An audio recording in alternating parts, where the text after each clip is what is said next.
दोस्तों लिमिट हो या कंटिन्यूटी हो या फिर डिफरेंशियबिलिटी हो, फंक्शन के इम्पोर्टेंट नेचर होते हैं और इनको समझने में विद्यार्थियों को बहुत ही समस्या भी होती है और काफ़ी समय भी एक्सपेंड करना पड़ता है। आज के इस वीडियो में आप लोग कंटिन्यूटी के बारे में समझेंगे। अगर आप लोग इसको बहुत ही आसान शब्दों में स्टेप बाय स्टेप समझना चाहते हैं तो फिर ये वीडियो आपके लिए ही है। तो फिर हम लोग चले स्टार्ट करते हैं। तो इसमें से मान लेते हैं जैसे कोई फंक्शन है। सबसे पहले तो आप लोग यही समझेंगे कि यहाँ पर जो काम होता है, फंक्शन जो हम लोग लेते हैं वो x से r में होता है। x का मतलब होता है सबसेट ऑफ रियल नंबर, अर्थात ये जो है r का सबसेट होता है। और इसमें से जो इसका ज्योमेट्रिकल मीनिंग है दोस्तों, यहाँ पर हम डेफिनेशन के बारे में बात नहीं करेंगे, लेकिन इसका जो ग्राफी निरूपण है, अर्थात इसको हम लोग ज्योमेट्रिकल मीनिंग कहते हैं। तो ये आप लोगों को केवल समझाएंगे और इसके बाद हम लोग इसमें से समझेंगे कि हम लोग इसके प्रॉब्लम्स कैसे सॉल्व करते हैं। तो इसमें से मान लेते हैं कि जैसे एक फंक्शन हमारे पास है y is equal to f x, ये फंक्शन दिया गया है। अगर किसी भी फंक्शन को बनाते समय उसके ग्राफ में अगर ब्रेक नहीं है तो फिर वो कॉन्टिन्यूअस फंक्शन कहलाता है। अर्थात any function is continuous function if there is no break of the graph of the function. मान लेते हैं दोस्तों इसमें से एक, जैसे इस प्रकार से फंक्शन हम लोग दूसरा ले लें, इसी में ले ले रहे हैं। तो यहाँ से अगर आप लोग एक काम करें कि ये इस तरह से और थोड़ा सा इसमें से क्या हो जाए, ये ब्रेक हो जाए, गैप हो जाए इस प्रकार से।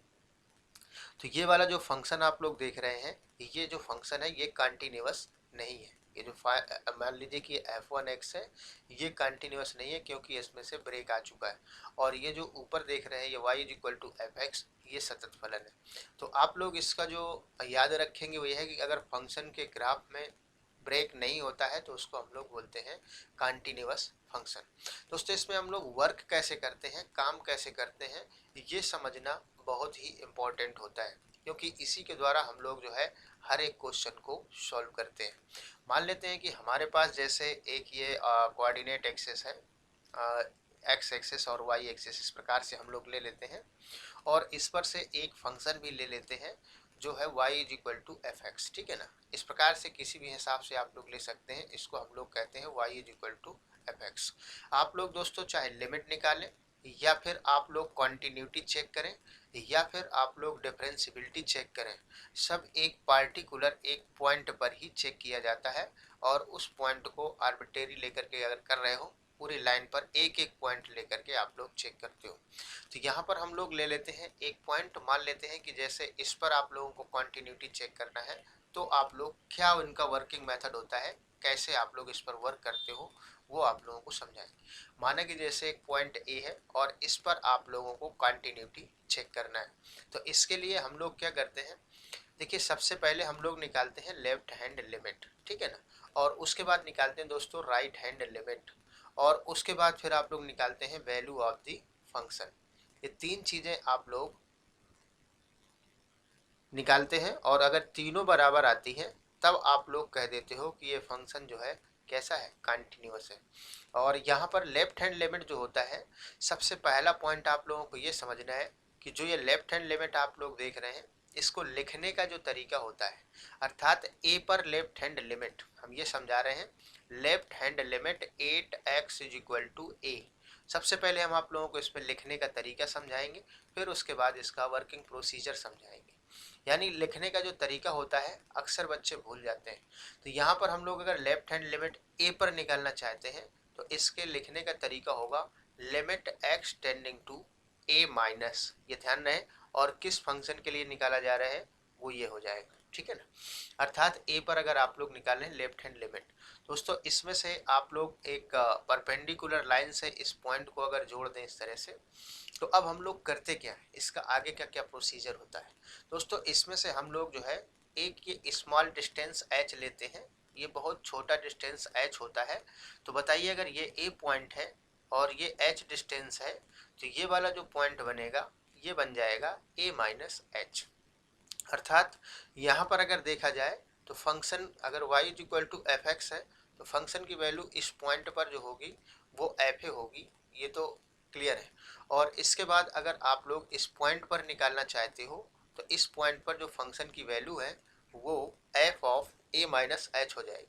तो इसके लिए क्या हम लोग आगे वाला स्टेप फॉलो करते हैं, वो जाएगा लिमिट। देखिए जरा, इसमें से हम h पहले चले आए हैं, तो इसका मतलब हो जाएगा लिमिट h टेंडिंग टू 0, और ये हो जाएगा फंक्शन की वैल्यू। चूंकि अब यहाँ पर h डिस्टेंस पीछे आ चुके हैं, इसलिए फंक्शन की वैल्यू इस पॉइंट पर लिया जाएगा, जो कि हो जाएगा एफ ए माइनस एच, अर्थात फंक्शन की वैल्यू a माइनस एच पर निकालना होगा। इसको अगर आप लोग याद कर लेते हो, तो ये लेफ्ट हैंड लिमिट a पर कैसे लिखा जाता है और उसका ये दूसरा स्टेप क्या होता है, तो फिर आप लोग हर एक सवाल में कोई भी बिना प्रॉब्लम के सॉल्यूशन निकाल सकते हो। और इसमें से अगर आप लोग राइट हैंड लिमिट निकालना चाहें अगर 8x is equal to a पर, तो अब हम लोग राइट हैंड लिमिट निकाल रहे हैं, तो राइट से हम लोग इस पॉइंट की ओर बढ़ करके आएंगे। लेफ्ट हैंड लिमिट का मतलब होता है कि आप लोग एक, जैसे ये पॉइंट a है, इसके थोड़े से लेफ्ट साइड से आप लोग उस पॉइंट की ओर आ रहे होते हैं, और राइट का मतलब होता है कि आप लोग इसके राइट में हैं और थोड़ा सा स्मॉलेस्ट डिस्टेंस h राइट पर है, और उसके धीरे धीरे एक एक पॉइंट लेकर के एक की ओर बढ़ रहे होते हैं।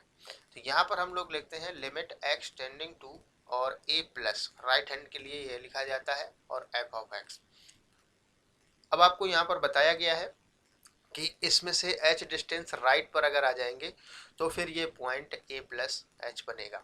अर्थात यहाँ से आप लोगों ने एक काम किया कि लिमिट h टेंडिंग टू 0 और f ऑफ और फंक्शन की वैल्यू इस पॉइंट पर अगर आप लोग निकालेंगे, तो ये डेफिनेटली ये सीधे निकल करके आएगी f of a plus H, f of a plus H ये आ जाएगा। तो इस तरह से आप लोग इस पर वर्क करेंगे। अर्थात लेफ्ट हैंड लिमिट को लिखना है तो limit x tending to a minus a पर निकाल लो एफ एक्स बराबर, फिर इसके बाद एक स्मॉलेस्ट डिस्टेंस आ जाना है पीछे h टेंडिंग टू 0 और f of a minus H, इस प्रकार से आप लोगों को लिखना है। उसके बाद फिर limit x tending to a plus right hand limit के लिए लिखना है a पर, और ये हो जाएगा f x is equal to limit h tending to 0 f of a plus h, और इसके बाद वैल्यू ऑफ द फंक्शन अगर a पर निकालना है तो इसको f ऑफ a सीधे पुट कर देंगे। इस तरह से आप लोग निकाल सकते हो।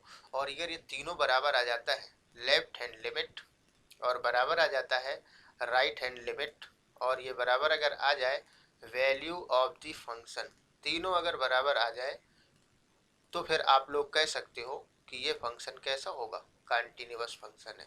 दोस्तों इस प्रकार से मैथमेटिकल मेथड होता है, और ज्योमेट्रिकल मीनिंग इसका ये है कि अगर कोई फंक्शन के ग्राफ में कोई भी ब्रेक ना हो, तो आप लोग उसको कहते हो कंटिन्यूअस फंक्शन।